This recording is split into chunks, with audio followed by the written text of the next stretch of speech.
Halo, Assalamualaikum warahmatullahi wabarakatuh. Terima kasih untuk yang sudah datang ke channel aku. Kalau belum subscribe, tolong jangan lupa di subscribe, kemudian bunyikan lonceng, dan jangan lupa kasih like serta komentar biar aku makin semangat ya. Tuan Tajir Mengejar Cinta. Chapter 10. Sekretaris Wakil Direktur. Ervan sudah tidak bisa berkonsentrasi ketika memimpin rapat pagi itu. Berulang kali Ervan menarik nafasnya dan kemudian menghembuskannya. Rapat yang dipimpinnya belum tahu kapan akan selesai. Ervan memandang jam di tangannya. Ervan membaca pesan chat yang masuk dari asisten pribadinya. Yoga, cepat ke sini untuk memastikan ini benar orangnya atau tidak. Ervan, aku belum bisa kabur, tahan dulu, kirimkan fotonya. Yoga, tidak bisa kirim foto, cek langsung. Ervan, sepertinya kamu sudah bosan kerja. Yoga, demi kebaikan bersama, maaf bos. Ervan semakin frustasi membaca pesan asisten pribadinya. Sudah berulang kali asisten pribadinya mengirimkan pesan melalui WhatsApp-nya. Namun, Ervan akan tetap mengatakan sebentar ya, tahan dulu, tanya apa saja. Yang penting dia jangan sampai pergi. Setiap kali asisten pribadinya mengirimkan pesan. Ervan, konsentrasi, ucap Reza saat memandang putranya yang duduk dengan kerasak kerusuk. Iya pak, jawabnya. Ervan berulang kali menggaruk kepalanya yang tidak gatal. Aku kamar mandi sebentar, ucapnya. Pergilah, tapi cepat, ini rapat belum bisa kamu tinggal, ucap Reza. Ervan menganggukkan kepalanya. Ervan sedikit berlari keluar dari dalam ruangan rapat. Rambutnya yang sudah mulai acak-acakan karena frustasi saat tidak bisa meninggalkan rapat sejak tadi. Ervan masuk ke dalam lift dan langsung menuju ke lantai 1. Ervan sedikit berlari untuk sampai ke ruang interview. Sudah lebih dari 1 jam gadis itu berada di ruang interview tanpa boleh keluar sebelum dia datang. Pertanyaan-pertanyaan yang dilontarkan oleh kepala HRD-nya pun sudah tidak ada lagi yang penting. Ervan berdiri di depan pintu ruangan interview. Pria itu merapikan rambut dan juga jas yang dipakainya. Ervan belum mengetahui bahwa gadis yang sekarang berada di ruang interview adalah gadis yang dicarinya. Namun yang pasti, pria itu tidak ingin terlihat jelek apabila benar gadis itu adalah orang yang sedang dicarinya. Ervan masuk ke dalam ruangan. Ia memandang gadis yang duduk di depan kepala HRD-nya. Jantung Ervan berdegup dengan sangat hebatnya. Ia memberi isyarat kepada asisten pribadinya agar gadis itu langsung diterima. Ervan kemudian pergi meninggalkan ruangan interview. Berhubung dia masih ada rapat bersama dengan papanya, Ervan merasakan detak jantungnya berdegup dengan sangat hebatnya. Ingin rasanya dia duduk di depan HRD-nya dan memandang wajah manis gadis tersebut. Ervan begitu sangat senang. Ervan masuk ke dalam ruangan rapat kembali. Ervan duduk di kursinya dan saat ini sikapnya terlihat jauh lebih tenang daripada yang tadi. Ervan berada di dalam ruangannya. Ervan memegang detak jantungnya yang berdegup dengan sangat hebatnya. Ini untuk pertama kalinya Ervan merasakan detak jantungnya yang seperti genderang yang sedang perang. Ervan tersenyum saat merasakan detak jantungnya. Ternyata aku normal, ucapnya dengan begitu sangat senang. Permisi pak, bapak memanggil saya, ucap Yoga yang sudah berdiri di ambang pintu ruangannya. Masuk, jawab Ervan.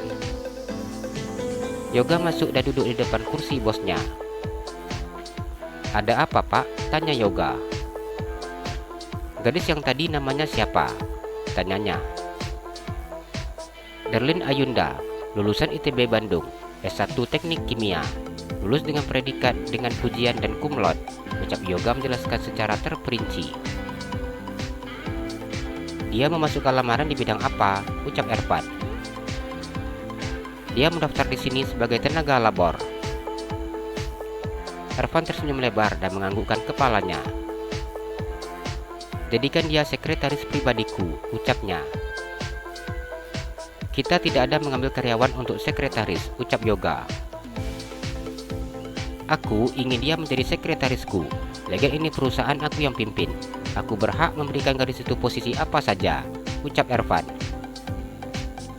Bos, itu anak lulusan teknik kimia, bos. Bagaimana mungkin anak lulusan teknik kimia diminta untuk jadi asisten pribadi, ucap Yoga. Aku diberi waktu 3 bulan. 3 bulan itu bukan waktu yang lama, ucap Ervan kesal. Baik bos, sekretaris bos yang sekarang mau diapakan, ucap Yoga. Bawa ke depan ruangan kamu. Yang benar bos, saya pakai sekretaris, ucap Yoga seakan tidak percaya. Iya, ucap Ervan. Oke lah, ucap Yoga yang kemudian keluar dari ruangan bosnya. Hari ini hari pertama Darlene masuk kerja. Darlene tidak ingin terlambat sedetik pun sampai di kantor tempat ia bekerja. Dengan penampilan yang terlihat sudah sangat rapi, Darlene melangkahkan kakinya memasuki gedung kantor yang begitu sangat besar. Darlene berpenampilan begitu sangat sederhana. Ia memakai baju kemeja dan juga rok serta sepatu pantofel wanita tanpa hak berwarna hitam. Darlene tersenyum saat HRD yang interviewnya semalam sudah berdiri di depan meja resepsionis dan tersenyum memandangnya. Selamat pagi, Pak, ucap Darlene menyapa dengan sangat sopan. Pagi, saya senang kamu datang dengan sangat cepat, sehingga saya masih bisa memiliki waktu untuk menjelaskan posisi dan pekerjaan kamu, ucap HRD tersebut. Darlene tersenyum dan menganggukkan kepalanya. Kamu akan menjadi sekretaris wakil direktur utama, Pak Ervan Rafasyah Aditya, ucap kepala HRD tersebut. Mulut Darlene terbuka saat mendengar ucapannya. Dia seakan tidak percaya dengan apa yang didengarnya saat ini. Apakah orang yang bicara dengannya saat ini salah meletakkan posisinya? Pikirnya. Maaf Pak, saya masuk lamaran untuk di bagian laboratorium, bukan menjadi asisten wakil direktur Pak, ucapnya. Darlene sudah bisa menebak bahwa wakil direktur perusahaan besar itu seorang pria tua. Untuk posisi di labor itu sudah ada yang mengisi, dan kamu diletakkan menjadi sekretaris wakil direktur, ucap HRD tersebut. Darlene diam memandang pria bertubuh tinggi itu. Darlene bingung dengan pekerjaan yang saat ini diterimanya. Saya lulusan teknik kimia, saya tidak mengerti pekerjaan sekretaris, ucapnya. Nanti akan ada yang membantumu, mengarahkan apa saja pekerjaan yang akan kamu lakukan, ucap HRD tersebut. Dengan bingung dan juga ragu, Darlene tetap menganggukkan kepalanya. Sekarang saya akan mengantarkan kamu ke tempat meja kerja kamu, ucap HRD tersebut. Terima kasih Pak, apa saya boleh tahu nama Bapak siapa? Tanya Darlene. Edi, jawab pria tersebut. Darlene menganggukkan kepalanya dan mengikuti langkah kaki pria itu. Ia naik ke dalam lift dan melihat tombol yang ditekan di dinding lift itu. Lantai 10. Darlene keluar di dalam lift ketika pintu lift itu sudah terbuka. Darlene mengikuti langkah kaki pria yang saat ini berjalan di sebelahnya. Ini ruangan wakil direktur utama, ucap pria tersebut ketika sudah berada di depan pintu besar berwarna coklat. Darlene menganggukkan kepalanya. Ini meja kerja kamu, ucapnya. Iya Pak, jawab Darlene. Pria itu memandang penampilan Darlene dari atas hingga ke bawah. Kamu di sini bekerja menjadi sekretaris pribadinya wakil direktur utama. Kamu nanti akan sering keluar masuk dengan beliau untuk berjumpa dengan klien. Saya berharap untuk besok kamu merubah penampilan kamu. Jangan seperti ini, ucap pria tersebut. Darlene menganggukkan kepalanya. Baiklah, sekarang saya tinggalkan kamu, ucap Edi setelah mengantarkan Darlene di mejanya. Chapter 11. Tugas sekretaris. Darlene duduk di mejanya. Darlene memandang monitor komputer di depannya. Darlene mengusap wajahnya ketika dia sangat bingung harus melakukan pekerjaan apa. Ini kenapa aneh begini, ucapnya. Darlin yang membuka kacamatanya dan mengucek matanya. Darlin tidak bisa membayangkan bagaimana nanti bila dia bekerja dan dia terlihat begitu sangat tidak tahu apa-apa. Sudah pasti hal tersebut sangat memalukan baginya. Darlin memandang layar komputer di depannya. Darlin memakai kacamatanya dan memandang monitor komputer tersebut. Darlin mencoba membuka menu komputer tersebut. Darlin memandang dua pria berjalan mendekat ke arahnya. Darlin tidak tahu siapa pria tersebut. Namun salah satu dari pria itu adalah pria yang duduk di samping HRD yang melakukan interviewnya. Dengan cepat, Darlin berdiri dari duduknya ketika kedua pria itu sudah semakin dekat ke mejanya. "Selamat pagi, Pak. Ada yang bisa saya bantu?" ucapnya memandang kedua pria tersebut. Ervan memandang Darlin. "Sekarang belum. Nanti bila saya membutuhkan bantuan kamu, saya akan memanggilmu," ucapnya yang kemudian meninggalkan Darlin dan buka pintu ruangannya, sedangkan Yoga mengikuti dari belakangnya. Darlin memandang pria yang baru saja melintas di hadapannya.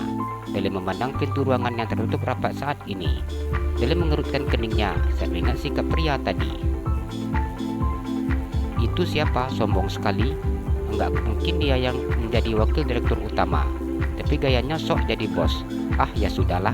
Lebih baik memikirkan apa yang harus aku lakukan," ucap Darlin yang begitu sangat bingung memandang komputer di depannya. Ervan duduk di kursinya. Ervan tidak bisa menyembunyikan rasa senangnya saat ini. "Kenapa sikap kamu seperti itu dengan dia? Bukannya kamu ingin lebih mendekatkan diri dengannya?" ucap Yoga yang menilai sikap Ervan terlalu dingin. "Biar terlihat natural," ucapnya sambil tersenyum. "Natural apanya?" tanya Yoga. "Natural cara mendekatinya. Sekarang aku pura-pura tidak mengenalinya," ucap Ervan. "Dasar emang ya, modus," ucap Yoga. "Suka boleh suka, tapi kita juga harus punya trik dan cara yang cantik," ucapnya. Yoga tidak mampu menahan ketawanya saat mendengar ucapan sahabatnya. "Terus, sekarang itu duduk di situ ngapain?" tanya Yoga yang sedikit menunjuk ke arah pintu depan ruangan Ervan. "Tambah jadwal saja," ucap Ervan. Yoga menganggukkan kepalanya. Yoga mencatat seluruh agenda yang diminta oleh bosnya. Beberapa poin yang ditambahkan dalam agendanya. 1. Sarapan pagi dan minum kopi ditemani sekretaris pribadi. 2. Jumpa kuliah didampingi oleh sekretaris pribadi. 3. Mendampingi saat rapat. 4. Menemani makan siang. 5. Menemani minum kopi sore. Itu poin tambahan, ucap Ervan. Yoga memandang Ervan dan sedikit tersenyum. "Modus tingkat tinggi," ucapnya. "Waktu aku sudah tidak banyak, sampai 3 bulan lagi. Saat ini hanya tersisa 85 hari, ucapnya. Yoga hanya menganggukkan kepalanya. "Tapi itu sekretaris pribadi penampilannya enggak seperti sekretaris pada umumnya," ucapnya. "Nanti kosongkan jadwal aku setelah makan siang," ucap Ervan. "Mau kemana?" tanya Yoga. "Itu cewek bukan lulusan ekonomi atau jurusan sekretaris. Dia itu anak kimia. Penampilannya ya mana mungkinlah seperti sekretaris pribadi pada umumnya yang berpenampilan seksi dan juga modis," ucap Ervan. "Apa kamu berencana meminta dia membuka hijabnya?" tanya Yoga. Ervan menarik nafas dengan keras dan kemudian melepaskannya. "Ya tidaklah," ucapnya. "Apa yang ingin kamu lakukan?" tanya Yoga. "Aku akan membawanya pergi membeli baju-baju, kemudian sepatu dan tas, biar nanti dia terlihat semakin cantik," ucap Ervan sedikit tersenyum. "Memang sih bos," ucap Yoga yang memandang temannya. "Itu kamu tolong ajari pekerjaannya. Jadi sekretaris pribadi aku ingat 5 poin tersebut. Jangan sampai kamu lupakan. Itu poin yang sangat penting. Dan kemudian jangan pandang-pandang wajahnya. Kamu memandang ke arah lain saat menjelaskannya. Ingat itu," ucap Ervan. Yoga menganggukkan kepalanya. "Aku akan memantau pembicaraan kamu dengan dia dari CCTV," ucapnya memandang asisten pribadinya. "Aku itu sudah punya istri. Aku ini tipe suami setia. Nggak mungkinlah pandang cewek lain, ucapnya. Aku hanya bisa percaya 65%. Ingat poin pertama dimulai hari ini, ucapnya. Yoga menganggukkan kepalanya. Pria itu keluar dari dalam ruangan Ervan. Selamat pagi Nona Derlin, ucap Yoga menyapanya. Derlin tersenyum dan menganggukkan kepalanya. Selamat pagi Pak, jawabnya. Nama saya Yoga. Saya asisten pribadi Pak Ervan, ucapnya. Derlin sedikit menganggukkan kepalanya saat mendengar ucapan pria tersebut. Pak Ervannya apa belum datang ya Pak? Tanya Derlin. Yang tadi masuk ke ruangan itu Pak Ervan, jawab Yoga. Derlin menelan salivanya dan menganggukkan kepalanya. Ternyata pria angkuh itu adalah wakil direktur utama, pikirnya. Saya akan memberitahu kamu apa saja pekerjaan yang kamu lakukan. Tugas terpenting kamu menjadi sekretaris pribadi ialah mendampingi wakil direktur kemana-mana, terkecuali kamar mandi, ucapnya yang membuat Derlin mengangkat kepalanya dan memandang wajah pria tersebut.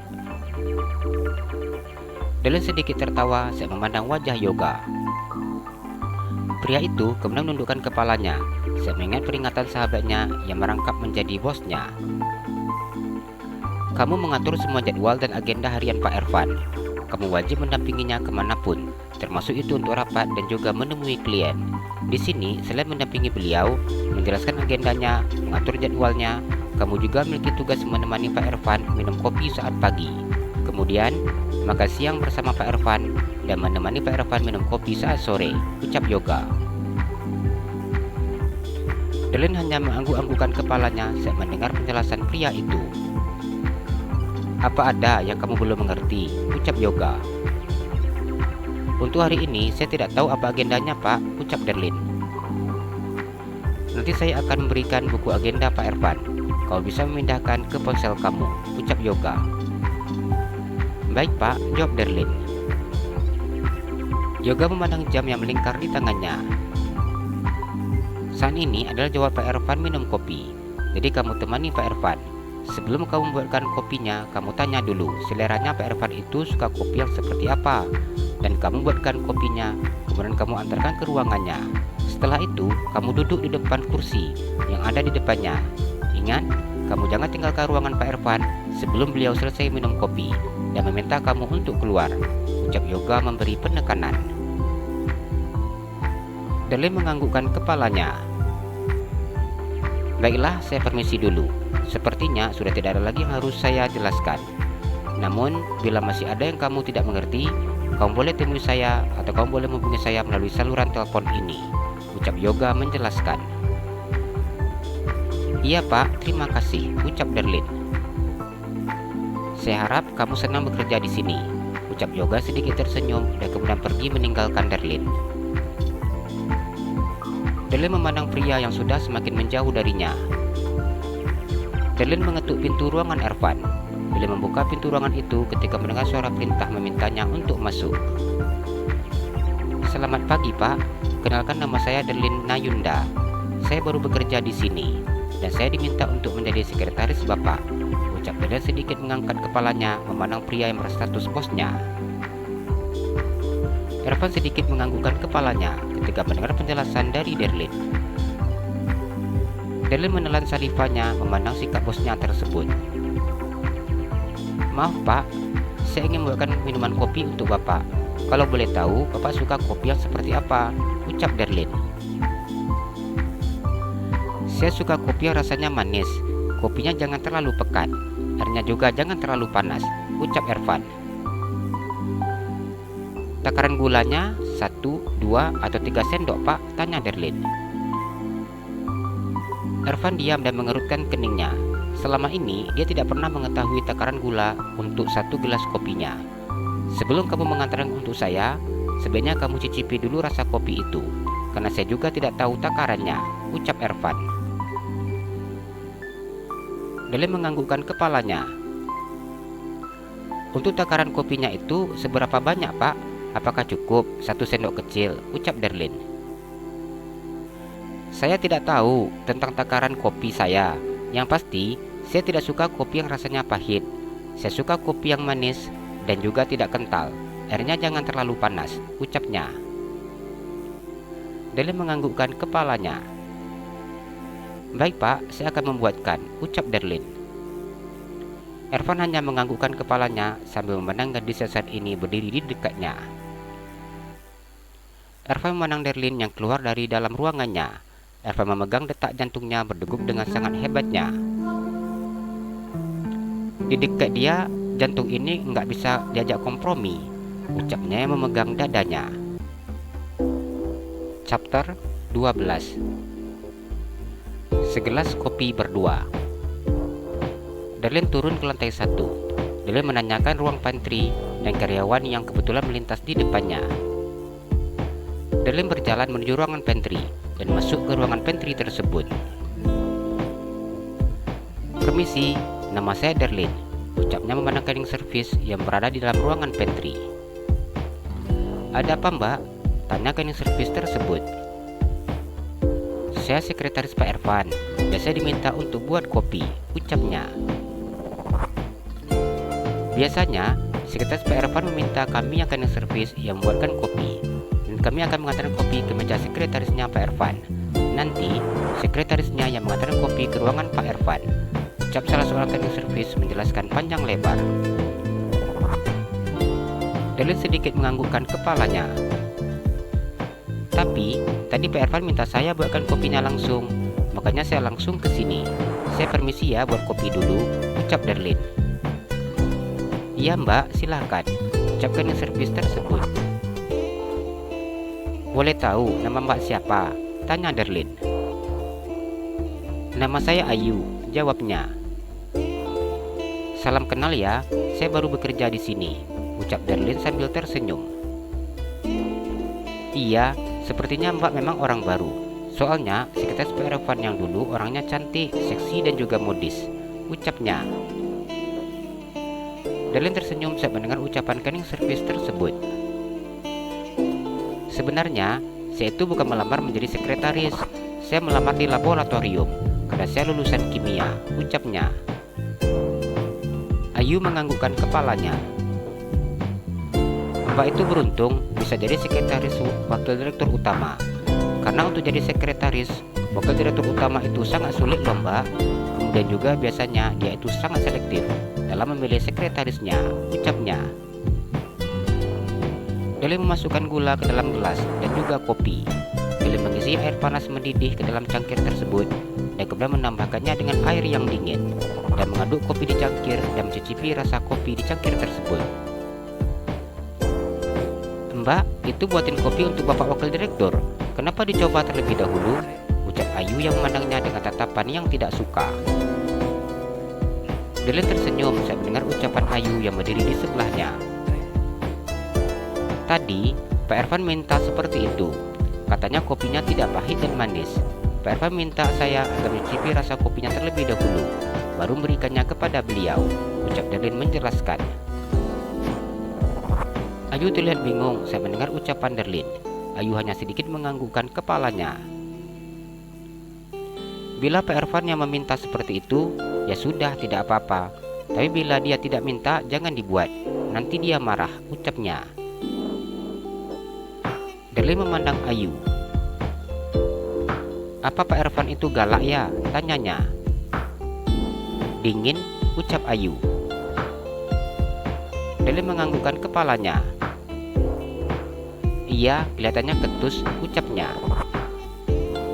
Selama ini, karyawan di sini banyak yang tertarik dengannya, tapi tidak ada yang bisa mendapatkan hatinya, ucap Ayu sedikit berbisik di telinga Darlin. Apa Pak Ervan belum menikah? Tanya Darlin. Belum, ucap Ayu. Darlin tersenyum memandang Ayu.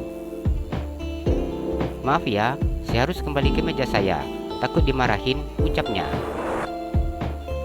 Ayu menganggukkan kepalanya. Iya, maaf saya malah jadi ngajak bicara. Udah cepetan, ntar nanti kena marah, ucapnya. Darlin sedikit tersenyum. Saya permisi mau antar kopinya dulu, ucapnya. Iya Mbak, jawab gadis tersebut. Darlin berjalan menuju ruangan bosnya dengan bawa secangkir kopi di dalam nampan. Darlin membuka pintu ruangan Ervan. "Permisi pak," ucapnya. Ervan menganggukkan kepalanya. Pria itu sedikit memandang Darlin yang meletakkan cangkir kopi di atas mejanya. Gadis itu kemudian duduk di depannya. Ervan meminum kopi yang dibuat oleh Darlin. "Ini rasanya tidak pas," ucapnya. "Bapak minta manis dan tidak kental. Ini saya sudah buat sesuai yang Bapak minta," ucap Darlin. "Apa tadi kamu sudah coba?" tanya Ervan. Dengan ragu Darlin menganggukkan kepalanya. "Kalau begitu kamu coba lagi," ucapnya. Mata Darlin terbuka lebar saat mendengar perintah bosnya. "Coba saja kalau tidak percaya," ucapnya. "Iya pak," ucap Darlin. Darlin memandang cangkir kopi yang tadi sudah diminum oleh pria tersebut. Dengan rasa ragu, Darlin mencicipi kopi yang ada di dalam cangkir. "Manis pak, tidak pahit," ucapnya. "Yakin kamu?" tanya Ervan. "Iya pak," jawab Darlin. Ervan mengambil cangkir kopi tersebut dan kembali meminumnya. Darlin yang duduk di depannya hanya diam dan sedikit memandangnya. "Tadi enggak manis, sekarang udah jadi manis," ucapnya. "Mungkin tadi gulanya belum naik ke atas pak, makanya rasa manisnya masih di bawah," ucap Darlin mengambil kesimpulan. Ervan tertawa saat mendengar penjelasan gadis tersebut. Dia juga entah kenapa begitu sangat bodoh permasalahan kopi yang sebenarnya rasanya sudah manis. "Kenapa kamu tidak buat 2 kopi?" ucapnya. "Saya hanya disuruh menemani Bapak minum kopi, bukan disuruh minum kopi bersama dengan Bapak," ucap Darlin.